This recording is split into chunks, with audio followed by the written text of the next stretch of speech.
yang tercurah di kayu salib, telah tebus hidupku dari dosa dan maut. Ku percaya akan salib-Mu, kuasa darah-Mu Yesus, sembuhkan sakitku. Dengan imanmu katakan, kuasa darah-Mu memulihkan hidupku. Ku menjadi lebih dari Mari sama-sama bangkit berdiri.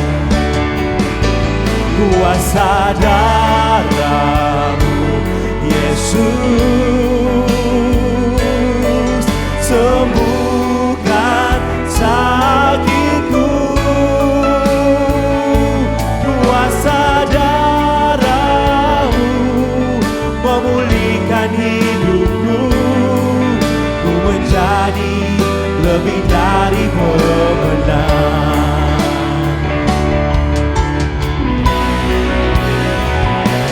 Kuasa darah-Mu Yesus,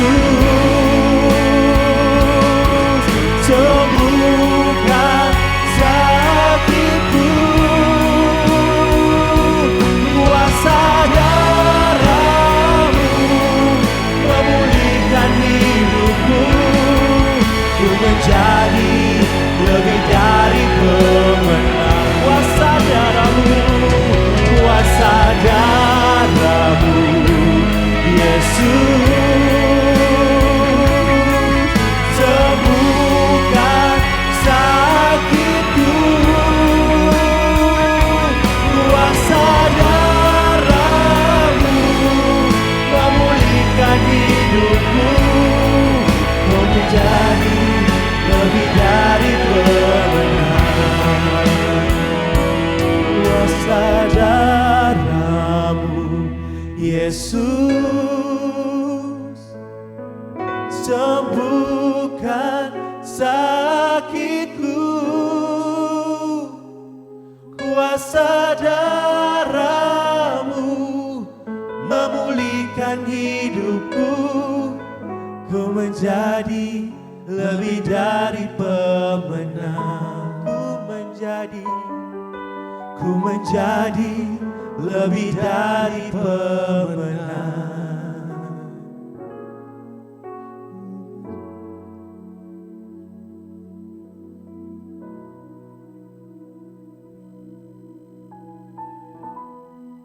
Kita akan masuk ke dalam perjamuan kudus. Saya panggil hamba-hamba Tuhan.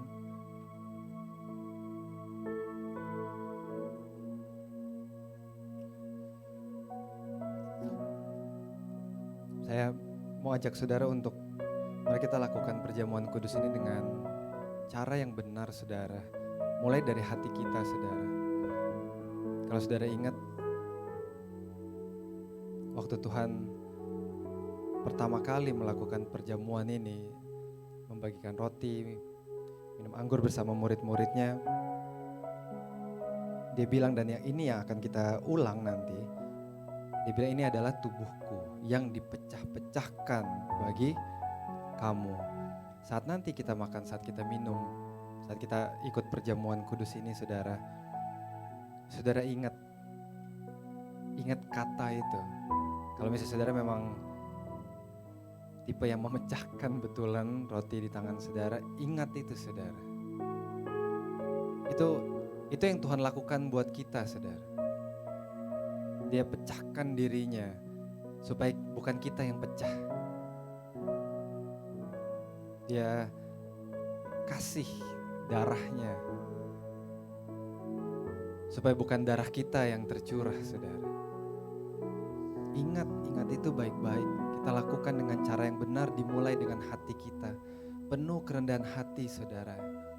Ingat apa yang Tuhan Yesus lakukan. Ingat pengorbanannya. Bukan karena dia lemah, tapi karena dia mengasihi kita, saudara. Perjamuan kudus adalah perjamuan Tuhan Yesus sendiri. Mari kita lakukan dengan hati yang benar, saudara. Perjamuan ini tidak untuk anak-anak, di bawah 12 tahun.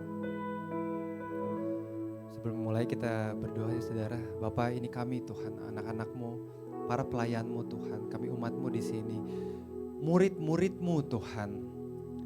Biar kami boleh ingat lagi Tuhan, untuk apa Engkau lakukan ini semua Tuhan. Dan untuk apa kami murid-murid-Mu melakukan ini semua Tuhan.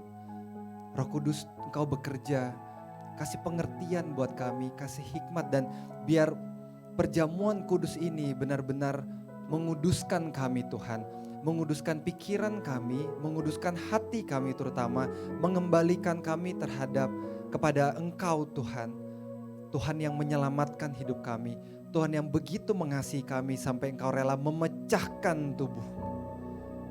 Sampai Engkau rela mengorbankan darah-Mu. Engkau mati supaya kami hidup Tuhan. Makasih banyak, kami siap terima perjamuan kudus daripada-Mu. Amin. Para hamba Tuhan, silakan membagikan perjamuan kudus. Kuasa darah-Mu Yesus, sembuhkan sakitku. Kuasa darah-Mu memulihkan hidupku. Ku menjadi lebih dari pemenang. Ku percaya akan kuasa darah-Mu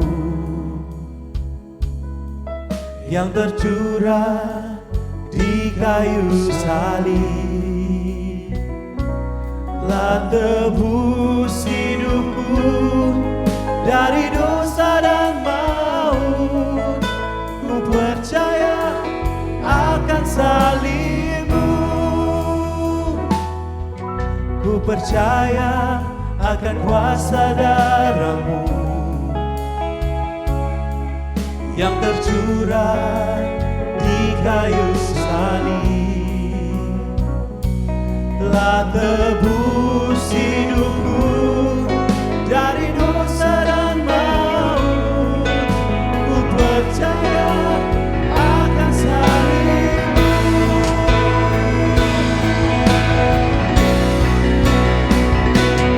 Kuasa darah-Mu Yesus,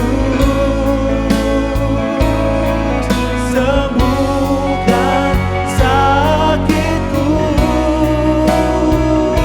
Kuasa darah-Mu memulihkan hidupku. Ku menjadi lebih dari pemenang. Kuasa darah-Mu Yesus, sembuhkan sakitku. Yang sudah menerima ampun, mari bangkit berdiri. Memulihkan hidupku. Ku menjadi lebih dari pemenang. Semua sudah dapat roti dan anggur. Kalau ada yang belum bisa angkat tangan, kita masih bisa melayani saudara. Semua udah dapat? Oke. Sebab apa yang telah kuteruskan kepadamu telah aku terima dari Tuhan, yaitu bahwa Tuhan Yesus pada malam waktu Ia diserahkan mengambil roti. Mari kita angkat roti di tangan kanan kita tinggi-tinggi. Dan sesudah itu Ia mengucap syukur atasnya, Ia memecah-mecahkannya dan berkata, inilah tubuhku yang diserahkan bagi kamu. Perbuatlah ini menjadi peringatan akan aku. Saudara yang dikasihi Tuhan, bukankah roti yang kita pecah-pecahkan ini adalah persekutuan dengan tubuh Kristus? Amin. Mari kita makan dalam nama Tuhan Yesus.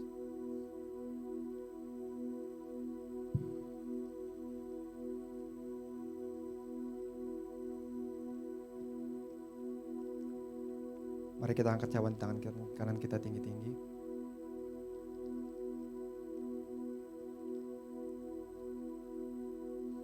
Demikian juga Ia mengambil cawan, sesudah makan lalu berkata, cawan ini adalah perjanjian baru yang dimeteraikan oleh darahku. Perbuatlah ini menjadi peringatan akan aku. Sebelum kamu meminumnya menjadi peringatan akan aku. Saudara yang dikasihi Tuhan, bukan kecawan pengucapan syukur. Yang atasnya kita ucapkan syukur adalah persekutuan kita dengan darah Kristus. Amin. Mari kita minum dalam nama Tuhan Yesus. Makasih Tuhan Yesus. Kita mengucap syukur saudara. Mengucap syukur akan apa yang Tuhan lakukan di kayu salib. Di Jumat Agung itu saudara. Tanpa perbuatannya di kayu salib itu kita tersesat, kita terhilang saudara.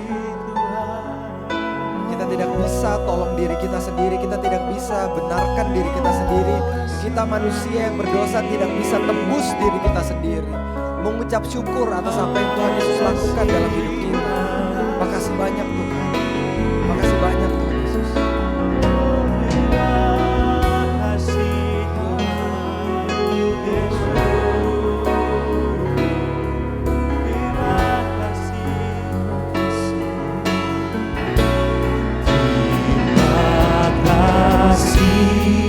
Yesusku, terima kasih Yesusku, puji syukur hanya bagi Tuhanku. Terima kasih Yesusku, terima kasih Yesusku, puji syukur hanya bagi Tuhanku.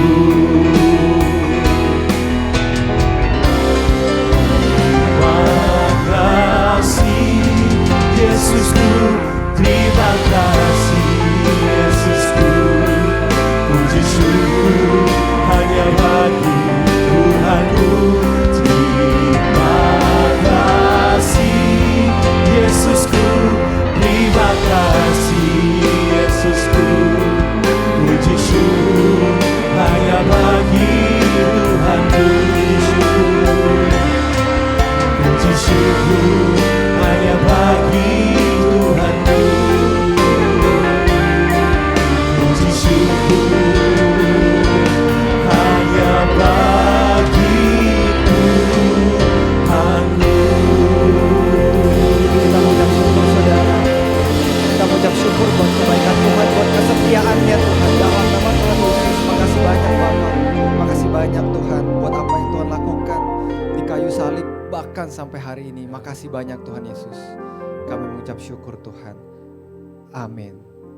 Saudara tetap berdiri. Ini waktunya untuk kita mengembalikan persembahan persepuluhan saudara. Kalau saudara bawa, saudara masukkan amplop. Saudara bisa angkat bersama dengan pasangan. Atau kalau saudara belum bisa, belum sempat, gak apa-apa. Tetap angkat tangan, saya mau memberkati saudara. Kita mengucap syukur buat apa yang Tuhan Yesus kasih dalam hidup kita saudara. Amin. Tuhan baik, Tuhan setia. Ya saudara, mari kita angkat kedua tangan kita. Yang sudah memberi, yang akan memberi maupun yang belum bisa memberi. Angkat kedua tanganmu, saya mau memberkati saudara. Tuhan, ini kami Tuhan. Ini kami anak-Mu yang mengucap syukur atas apa yang Tuhan kasih buat kami. Kami mengucap syukur buat 100% yang Tuhan kasih. Kami mengucap syukur buat semua yang terbaik yang Tuhan karuniakan buat kami. Saat ini Tuhan, kalau kami mau mengembalikan perpuluhan kami, ucapan syukur kami. Biar ini bukan jadi kewajiban, ini keluar dari hati kami Tuhan. Karena kami tahu Engkau layak terima semuanya. Ini yang kami berikan yang terbaik Tuhan Yesus. Biar Tuhan mau jamah, Tuhan mau berkenan, apa yang kami berikan ini boleh memberkati orang-orang banyak, memberkati pekerjaan-Mu Tuhan. Makasih banyak Tuhan, kami kembalikan untuk hormat kemuliaan-Mu. Buat yang belum bisa memberi Tuhan, hamba-Mu berdoa, Tuhan berkati tangan-tangan mereka.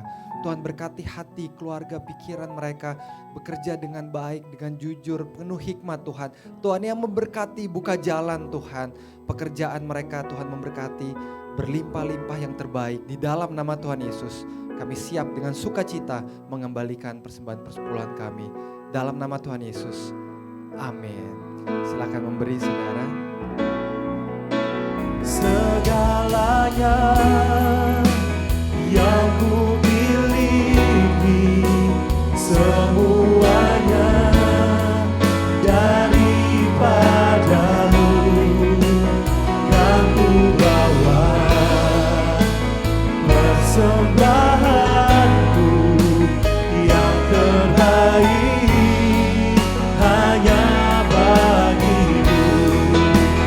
segalanya yang ku miliki, semuanya daripadamu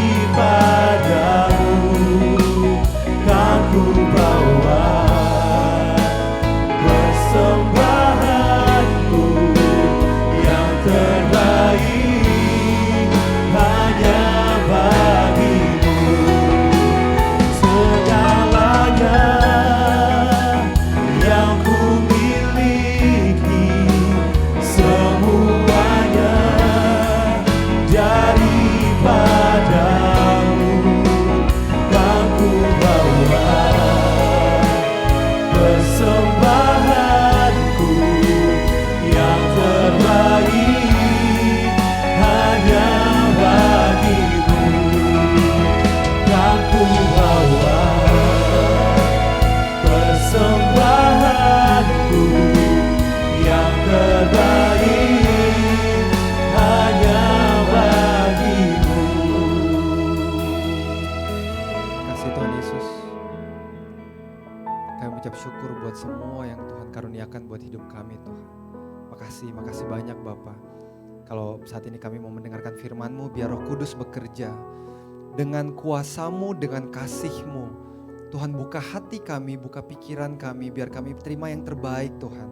Bukan cuma berkat jasmani, tapi ajar kami untuk mengucap syukur, untuk mencari, untuk haus akan berkat rohani-Mu Tuhan. Biar firman ini jadi kekuatan buat kami, ubahkan kami baik yang berbicara maupun yang mendengar. Ini adalah waktu-Mu, ini adalah firman-Mu sendiri, kami adalah umat-Mu, anak-anak-Mu. Tuhan bekerja, Roh Kudus bekerja, pulihkan, ubahkan kami Tuhan. Bawa kami semakin lebih dekat dengan Engkau, sehari demi sehari, selangkah demi selangkah menjadi semakin seperti Engkau Kristus. Dalam nama Tuhan Yesus, mari kita yang siap terima firman Tuhan. Dengan semangat sama-sama katakan, amin. Selamat pagi Grow Center Manado, apa kabar? Terima kasih worship team. Apa kabar? Luar biasa, puji Tuhan, puji Tuhan. Saya tuh terakhir kesini tuh kapan ya?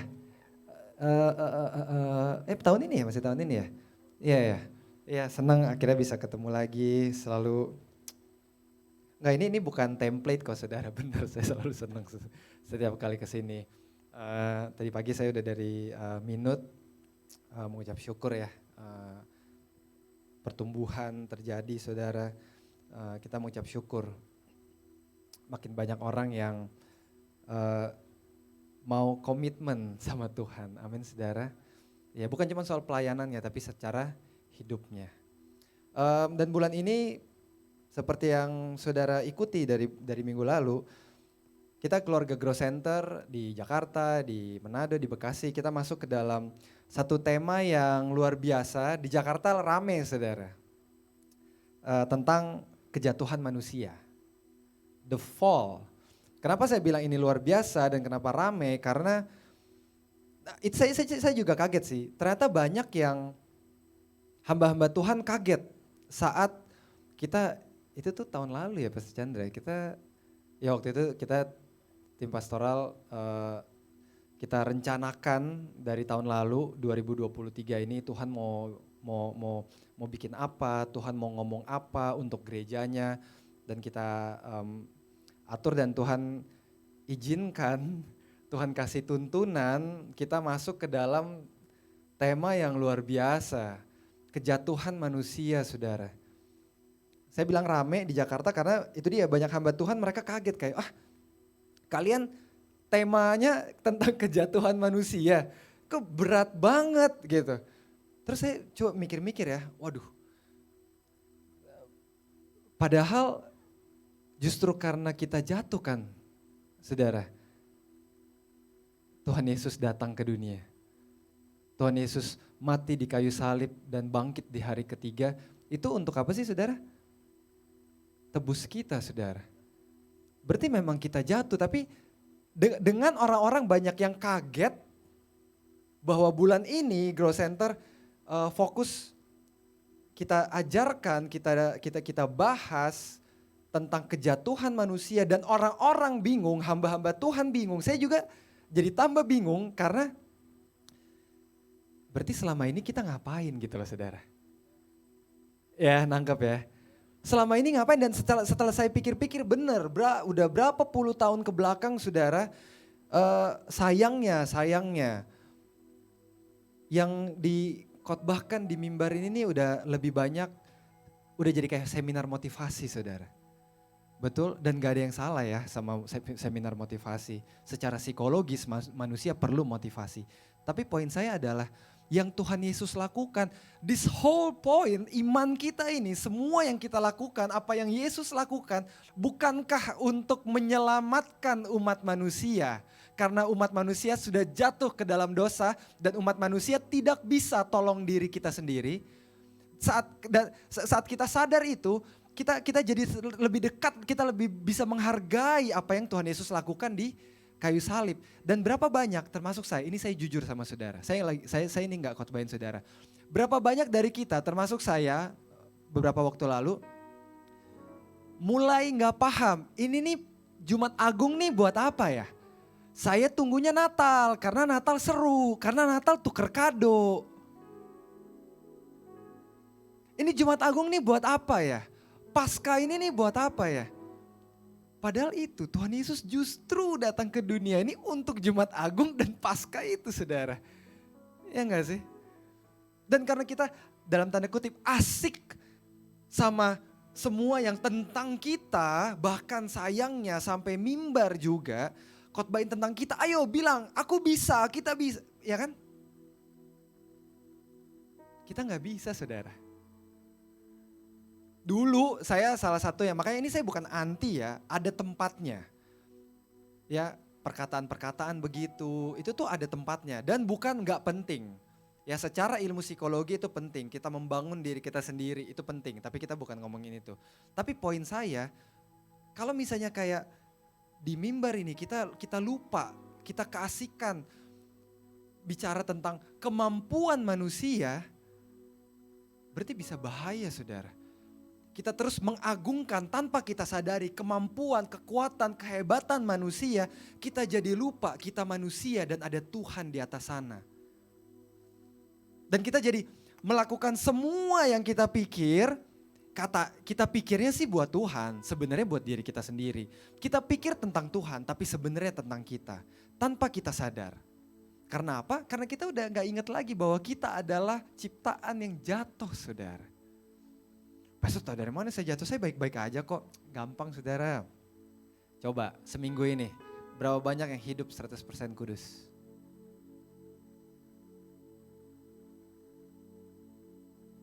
Dan kita pikir kita benar. Kita pikir kita udah benar. Kita lupa kalau kita ini jatuh saudara. Segampang itu padahal untuk lihat bahwa kita ini manusia yang jatuh saudara. Setiap hari saudara. Ya oke lah, bisa lah kayak tahan 2-3 hari gitu.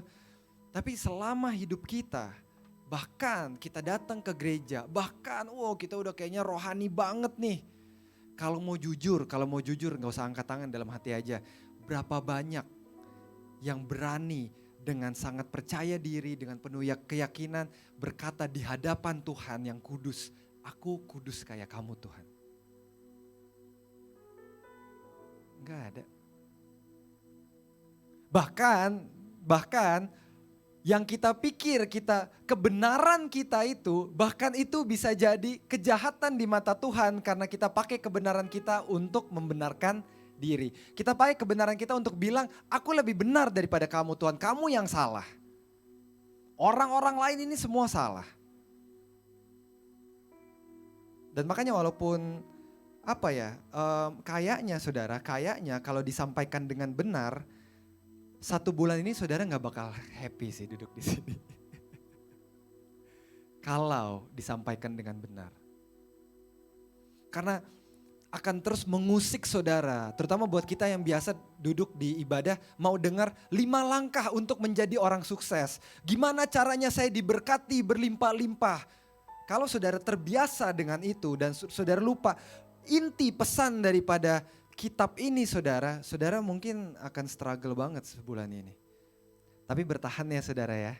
Bertahan sama kita sebulan ini, kita akan kembali ke jalur yang benar saudara. Bukan untuk Ini nih bukan untuk kayak menakut-nakuti saudara, bukan untuk bikin kayak gereja jadi nggak fun gitu, enggak. Tapi itu dia, saya sempat bilang tadi, dengan kita mengerti, dengan kita ingat bahwa kita nih jatuh saudara. Setiap hari kita buktikan, nggak usah dikotbahin saudara, setiap hari kita buktikan bahwa kita ini ciptaan yang jatuh.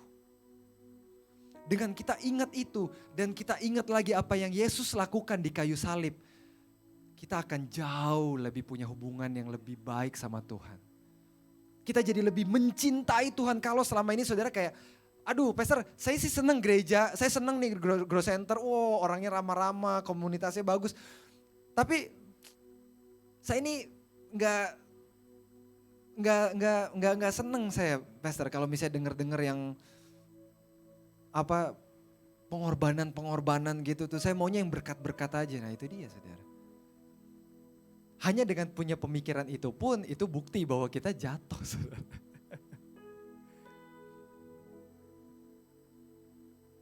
Cuman mau yang enak dari Tuhan, gak mau punya hubungan sama Tuhan, padahal itu yang mau Tuhan lakukan dalam hidup kita saudara.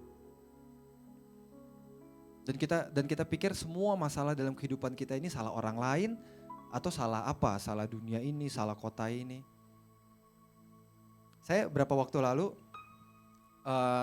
nonton TV series, nonton serial TV saudara. Menarik sebenarnya, intinya tentang global warming ya. Tentang pemanasan global gitu-gitu. Tapi ada satu episode yang menarik banget. Yang menunjukkan bahwa bahkan bukan orang Kristen saudara. Di luar iman Kristen pun kita sadar banget kita jatuh. Ini film loh, sekuler. Jadi ada satu episode ceritanya, ya karena ini kan temanya tentang global warming. Jadi di episode ini ceritanya, wah udara tuh udah gak bagus banget. Orang keluar, itu langit udah merah saudara. Orang keluar batuk mati. Ceritanya ya, separah itu udaranya. Jadi orang harus pakai masker yang udah, bukan masker-masker kayak kita pandemi, udah maskernya udah masker canggih lah istilahnya gitu. Intinya ada satu pasang suami istri yang lagi berdebat saudara. Karena jadi ceritanya di era itu berhasil diciptakan alat untuk ambil jiwa manusia dimasukkan ke dalam server. Jadi kayak memori komputer gitu saudara. Ceritanya gitu. Tujuannya apa? Tujuannya supaya manusia tuh gak beraktivitas, manusia dalam tanda kutip mati suri sebentar, biar bumi memulihkan diri sendiri, ceritanya gitu ya, ceritanya gitu. Karena emang benar, logikanya memang benar, sainsnya memang benar kayak gitu. Jadi nanti setelah bumi ini pulih, setelah manusia gak beraktivitas, udah gak ada pabrik, udah gak ada apa segala macam, baru nanti pohon-pohon tumbuh lagi benar, langit lagi bersih lagi gitu ya. Ceritanya konsepnya gitu, baru setelah bumi bagus lagi, baru nanti orang-orang itu di-upload lagi, di-download lagi memorinya ke dalam diri kita, baru kita hidup lagi. Ceritanya gitu. Nah, itu nanti berarti kan terjadinya cerita nanti kan. Karena bumi butuh waktu ratusan tahun misalnya gitu. Nah suami istri ini lagi bertengkar karena suami ini mau ikut program itu. Oh saya mau kata suami, aku mau diambil jiwa aku dimasukin ke server cloud di komputer. Baru nanti kalau misalnya bumi ratusan tahun kemudian, the future kan. Ratusan tahun kemudian udah bagus buminya baru aku di-download lagi. Gitu, baru aku bisa hidup lagi. Ini yang menarik saudara. Istrinya bilang gini, kamu tahu, kita ke masa depan, kita akan tetap punya masalah yang sama. Bumi akan tetap kayak gini. Kenapa? Because when we go to the future, we still bring us with us. Bahkan orang dunia tahu masalah dunia ini, itu tuh siapa saudara? Kita. Manusia yang bikin masalah dalam dunia ini. Keluargamu, kita yang bikin masalah di keluarga kita. Kantor kita yang bikin masalah di kantor kita. Di kota kita, bangsa kita manusia yang bikin masalah. Bahkan orang dunia tahu, enggak perlu dikotbahin. Itu film sekuler, mereka tahu. Walaupun kamu mau apa-apain diri kita kayak dunia mau gimana. In the future kita akan tetap kayak gini. Kenapa? Because in the future we have to bring us with us. Because we are the problem. Dan kita duduk-duduk enak-enak di sini. Oh enggak, aku kan udah, aku kan udah selamat. Aku bisa bikin apa aja. Wah aku gak perlu, ya kan. Hidup jadi sembarangan. Akhirnya tanpa kita sadar kita malah yang merusak. Merusak orang lain, merusak keluarga. Karena kita pikir kita udah benar. Kita pikir kita udah gak ada salah. Kita pikir kita yang paling benar, kita yang paling kudus. Orang dunia aja tahu, malu harusnya kita sama orang dunia. Mereka tahu. Masalahnya itu di manusia, saudara. Sekarang saudara lihat kiri kananmu, lihat dengan penuh senyum hangat, dengan penuh kasih persaudaraan Kristus. Lihat kiri kanan, lihat ke depan juga. Ini muka-muka yang saudara lihat ini, itu yang bikin dunia jadi rusak, saudara. Kita ini yang bikin keluarga kita jadi rusak, saudara. Sekali lagi bukan menuduh, saudara nangkep ya maksud saya ya. Kalau mau jujur, saudara setuju kok dengan apa yang saudara dengar pagi hari ini. Kita kok yang bikin keluarga kita berantakan. Kita kok yang bikin kantor kita berantakan. Kita kok yang bikin kota ini berantakan. Kita jatuh, saudara. Jangan sekalipun kita ada dalam ilusi bahwa kita baik-baik aja. Kita bisa manusia ini, umat manusia ini bisa berkembang sendiri. Nggak bisa.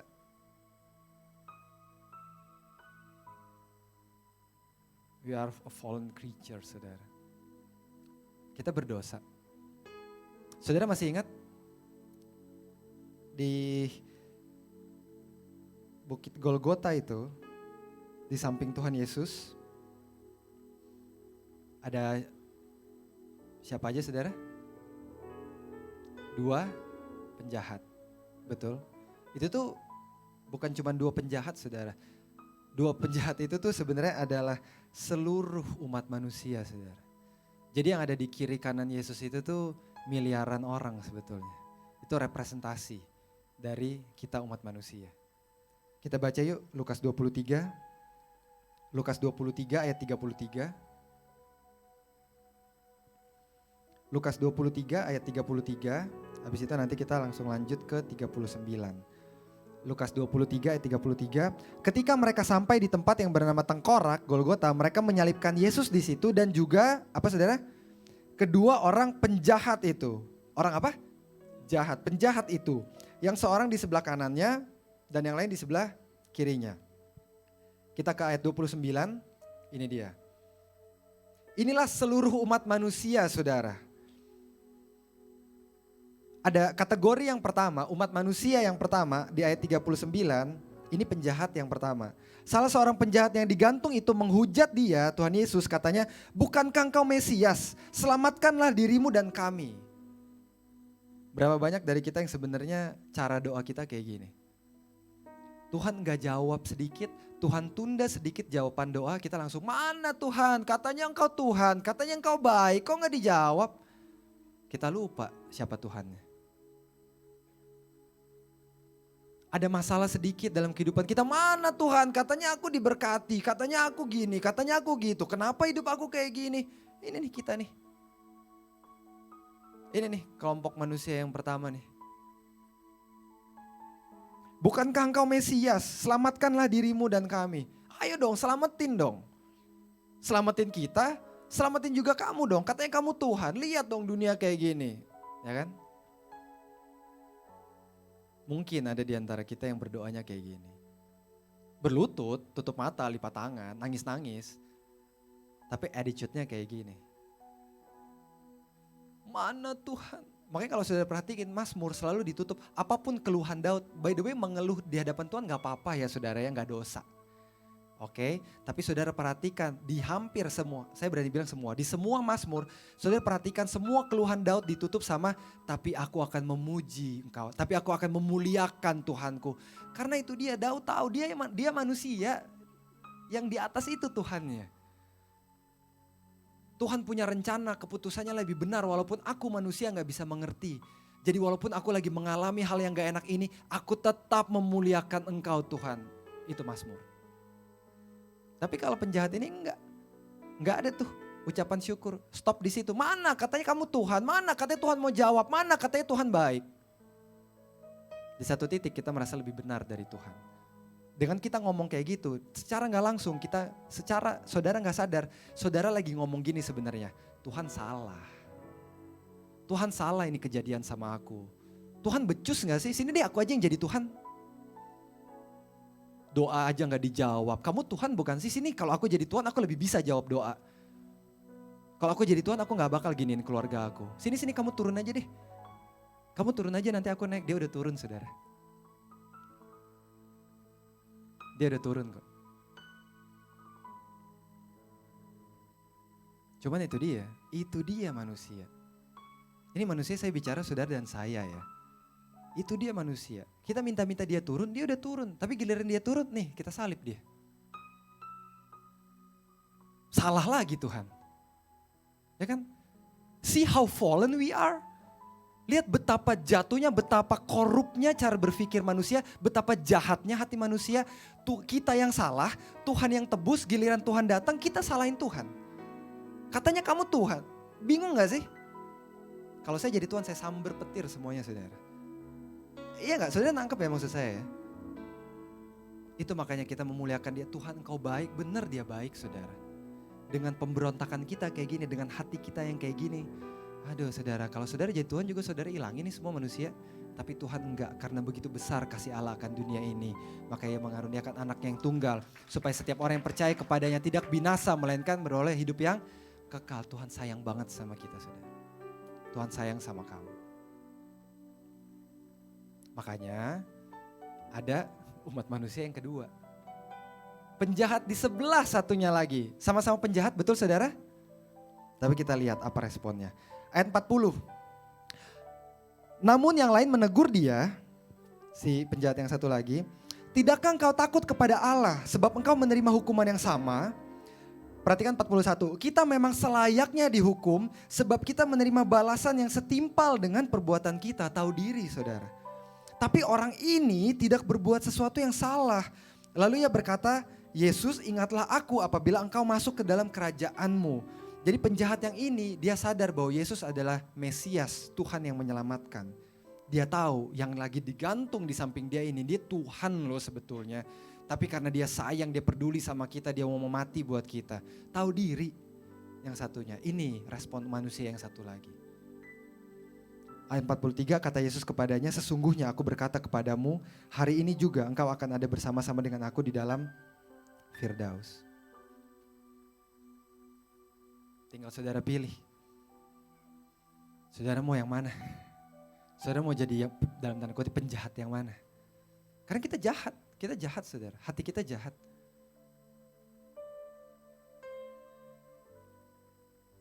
Tinggal pilih, saudara mau jadi dalam tanda kutip penjahat yang mana?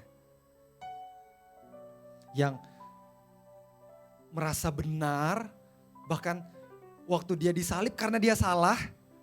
Saudara bayangin cara berpikirnya itu manusia sekali kan. Kita lagi dengan semua kesalahan kita malah lihat Tuhan dan kita tuduh. Tuhan kenapa ini kejadian? Katanya kamu Tuhan. Itu kita gak sih saudara? Kita mau jadi pribadi yang kayak begini atau kita mau jadi pribadi yang satu lagi yang dengan segala kerendahan hati Tuhan, aku salah. Yang terjadi di keluarga aku itu tuh salahku. Yang terjadi di kota ini salahku. Itu orang-orang masih pada mabuk di jalan, maaf Tuhan, ampun Tuhan. Anak aku, suami aku, istri aku, maaf Tuhan. Aku pribadi maaf Tuhan, aku minta maaf. Bukan salah Tuhan, ini aku manusia yang jatuh, aku minta ampun, aku minta maaf Tuhan. Kita mau jadi penjahat yang mana, tinggal pilih saudara. Karena kita gak bisa lepas dari dua orang itu. That's us, saudara tinggal pilih.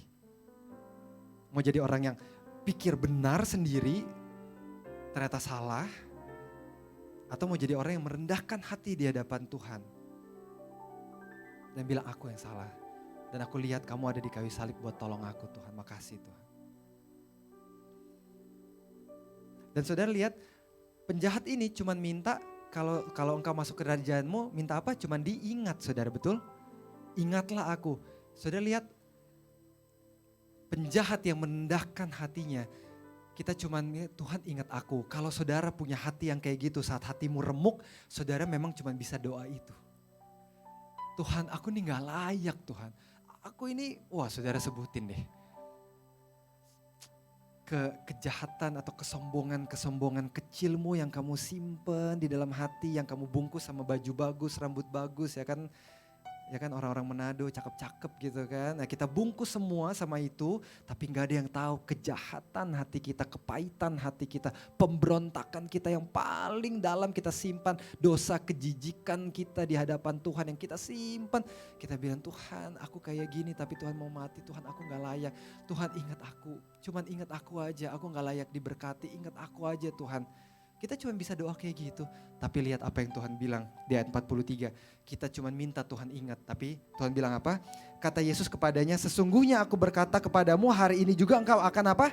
Ada bersama-sama dengan aku. Kita cuma minta diingat. Tapi karena kita merendahkan hati, Tuhan tahu kita gak bisa tolong diri kita sendiri. Tuhan bilang, sama aku. Kamu ada sama aku sekarang. Kamu gak bisa tolong diri kamu, aku yang tolong kamu. Ini Tuhan kita dan ini kita saudara. Dan di titik ini baru kita bisa lihat semua yang kita pikir kita benar itu tuh ternyata gak ada apa-apanya di hadapan Tuhan saudara. Iman Kristiani kita tidak percaya dan adalah sebuah kesalahan, saudara bisa cek di sini. Kalau kita pikir ada dosa besar dan dosa kecil. Iman Kristiani tidak mengajarkan dan tidak percaya ada dosa besar, ada dosa kecil. Kenapa? Karena Tuhan kita kudus. Bunuh orang sama bohongin orang sama jijiknya di hadapan Tuhan. Karena Tuhan kita kudus, 100%. Saya mau tanya sama saudara, 99,99% itu tuh 100% bukan? Jangan heran Tuhan gak beda-bedain dosa. Aku cuman gini, dia tuh. Tuhan bilang sama jijiknya di hadapan aku. Jadi saudara bayangin, aku gak pernah bunuh orang loh. Aku gak pernah korupsi loh. Tapi kamu ngomongin orang. Tapi kamu jahat sama orang. Sama Tuhan bilang sama jijiknya. Karena aku 100%. Sama jijiknya. Dan itu dia kebenaran yang kita pikir kita hidup benar. Kerjaan kita tunjuk-tunjuk orang, oh dia salah, oh dia nih, oh dia kurang doa, oh dia kurang puasa, oh dia nih siapa suruh nih, oh ini nih istri lari karena, oh kita tunjuk-tunjuk di hadapan Tuhan, kamu gitu juga, kamu sama jijiknya. Karena dia Tuhan yang kudus saudara. Dan akhirnya saat kita sadar itu saudara, kita baru bisa lihat ini yang kita bikin sehari-hari, ini gak ada. Kita selamat karena Tuhan Yesus yang selamatkan, bukan karena kita bikin baik. Seberapa baik sih kita saudara? Makanya ada kayu salib, sebaik apapun kita gak bisa saudara.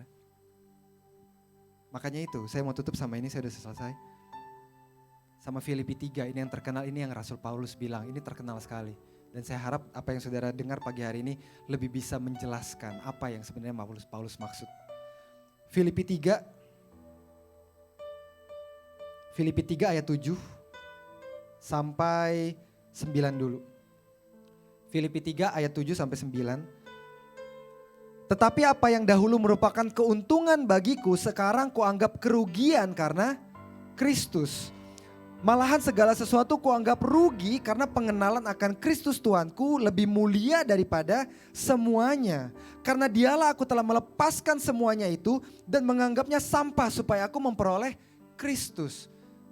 Dan menariknya kalau misalnya saudara berpikir yang Paulus pikir sampah itu adalah dosa-dosa dia yang jijik-jijik itu enggak saudara. Kalau saudara baca di ayat-ayat atasnya yang Paulus anggap sampah itu kebenarannya dia. Nih orang-orang Kristen yang duduk di tempat ini saudara. Ini yang kita pikir kita paling benar. Yang kita pikir kita gak ada salah. Yang kita pikir kita udah paling kudus di tempat ini.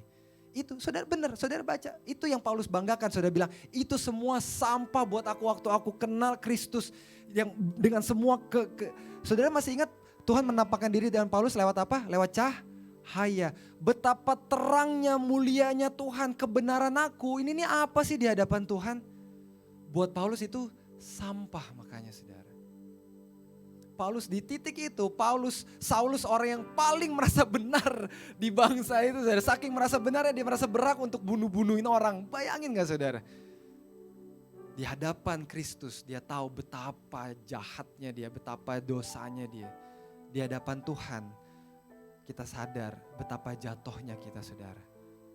Makanya kita perlu ditebus. Makanya kita perlu diajar soal kejatuhan manusia ini. Bukan fokus sama kejatuhannya kok. Ini nggak takut-takutin saudara. Tapi itu dia sekali lagi, dengan kita sadar betapa jatuhnya kita bisa makin melihat Tuhan. Tuhan, Engkau luar biasa baik buat hidup aku. Aku mau dedikasikan hidup aku untuk Engkau, karena Engkau udah dedikasikan hidupmu duluan buat aku yang padahal memberontak luar biasa ini. Itu kenapa kita pelajari The Fall. Jadi saudara bertahan ya sama kita ya sebulan ini. Mungkin banyak yang saudara mungkin gak senang, gak enak dengernya. Tapi percayalah, kita akan kembali ke jalur yang benar, saudara. Amin. Kita kembalikan hubungan kita sama Tuhan. Dimulai dengan kesadaran diri kita sendiri bahwa kita gak bisa benar dengan kebenaran kita sendiri. Saya mau tutup sama ini, ayat 10. Makanya ini yang Paulus bilang. Akhirnya, ini keputusannya Paulus. Yang ku kehendaki ialah apa, saudara? Kita baca sama-sama deh. Oke. Filipi 3 ayat 10. 1, 2, 3. Yang ku kehendaki ialah mengenal Dia dan kuasa kebangkitannya serta persekutuan dalam apa? Penderitaannya, di mana aku menjadi apa? Serupa dengan Dia di dalam apa? Kematiannya, supaya aku akhirnya beroleh kebangkitan dari antara orang mati. Ini yang Paulus bilang, Tuhan aku nih enggak, ini cara hidup aku nih, aku pikir aku udah bener banget. Enggak, ternyata aku salah banget. Sekarang aku mau dedikasikan hidup aku untuk apa? Mengenal Tuhan. Paulus sudah kenal Tuhan, kita pikir kita udah kenal Tuhan, kita pikir kita baik-baik aja. Enggak, kita enggak baik-baik aja. Saulus enggak baik-baik aja. Akhirnya dia putuskan, aku tahu sekarang, yang aku mau cuma ini, mengenal Dia. Dan kuasa apa? Kebangkitannya. Dan persekutuan dalam apa? Penderitaannya. Di mana aku menjadi serupa dengan Dia. Amin, haleluya. Kita mau jadi serupa dengan Tuhan. Tapi dalam apa? Ternyata kematiannya. Gereja modern kita sekarang kalau baca Filipi 3, kita maunya gini. Yang kuhendaki ialah berkat berlimpah-limpah dengan semua harta baru. Anak aku semuanya sekolah di luar negeri. Aku tidak ada penyakit sama sekali. Aku happy. Aku masuk gereja bersuka cita luar biasa. Tidak ada kesakitan dalam diri aku. Aku diberkati. Aku jadi kaya raya luar biasa. Pantas gampang pahit sama Tuhan. Karena bukan itu yang sebenarnya Tuhan mau. Bukan itu yang sebenarnya hidup di dalam Tuhan. Di dalam Dia itu mengenal Dia, mengenal kuasa kebangkitannya, diberkati, Tuhan berkati kita. Tapi kita fokus sama kebangkitannya, saudara. Karena kebangkitannya itu bukti bahwa Dia Tuhan yang bisa melakukan semuanya. Saudara cari berkatnya bukan cari kebangkitannya. Itu sama kayak saudara datang ke rumah saya, saudara cari mobil saya, saudara cari harta saya, saudara cari perabotan saya, saudara cari makanan yang ada di meja makan saya, tapi saudara gak cari saya. Saya gak marah, tapi saudara kurang ajar. Saudara mau jadi manusia yang kurang ajar di hadapan Tuhan yang berkuasa atas langit dan bumi? Di mana aku menjadi serupa dengan Dia, amin. Kita mau jadi serupa dengan Dia. Tapi ternyata dalam kematiannya. Matikan diri kita, saudara. Dari tadi saya ngomongin salib Kristus, Tuhan mati, kebenaran kita gak bisa tolong kita, segala macam, bukan berarti itu jadi alasan kita hidup sembarangan. Saat kita hidup sembarangan, kita buktikan betul kita jatuh. Dan itu cycle-nya akan ulang-ulang terus. Gimana caranya supaya kita bangkit dari kejatuhan kita? Mati. Matikan dirimu.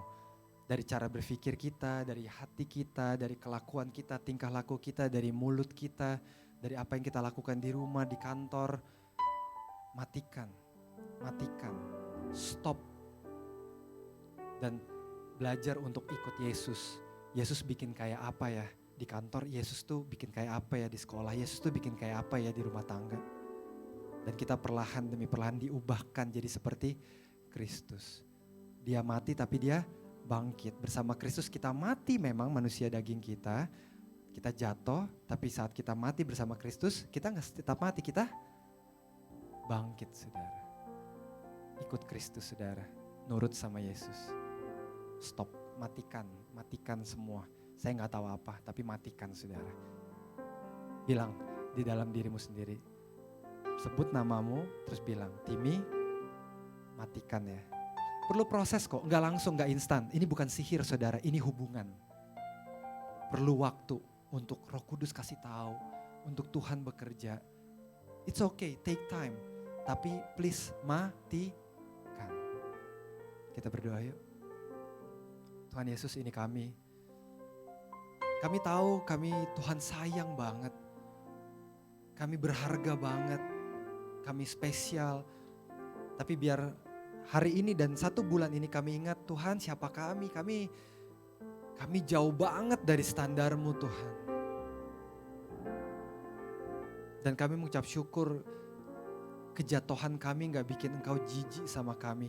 Tapi Engkau turun ke bumi ini, Engkau tebus kami supaya kami bisa tetap hidup Tuhan. Biar kami boleh ingat itu, ingat Kristus. Kami masuk ke gereja, kami lihat Kristus, kami ingat Kristus. Kami ada dimanapun, kami lihat Kristus. Itu harapan dalam hidup kami Tuhan. Itu satu-satunya Engkau, satu-satunya pribadi, satu-satunya nama yang bikin kami yang jatuh ini bisa bangkit Tuhan. Karena sama persis kayak Engkau mati tapi di hari yang ketiga Engkau bangkit. Biar kami sama seperti Engkau. Kami mati tapi Tuhan kami bangkit, kami juga bisa bangkit dari apapun kejatuhan kami. Dalam nama Tuhan Yesus kami berdoa dan mengucap syukur. Amin. Terus berkati saudara.